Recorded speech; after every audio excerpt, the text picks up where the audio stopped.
34 black queens have been invited for camping at the Ghanaman Center of Excellence at Prampram in preparation for 2 international friendly matches lined up in the FIFA International window for February.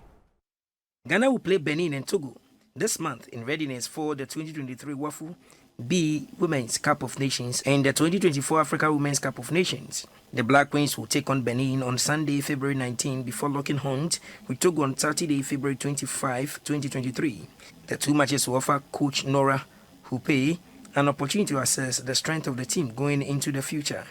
The 34 players invited include Abdullah Salamatu, Janet Champon, Anastasia Richam, Priscilla Edubia, Adam Halassan, Ophelia Mponsa, Naomi Enima, Grace Enima, Martha Apia, Grace Asantua, Edem Matovo, Evelyn Bedu, Doris Buedu, Portia Boache, Azuma Bugri, and Grace Buedu. The rest are Veronica Dakwa, Janet Ejiri, Linda Eshen, Salamatu Fuseini, Haruna Zainab, Isaac Loratu, Kolan Cynthia, Makati Kerr, Nyami Mefia, Nyamiche Stella, Victoria Osei, Gifty Osei, Jacqueline Owusu, Princess Owusu, Salifu Safiatu, Susie Dedete, Perpetua Tua, and Yakubu Fidos.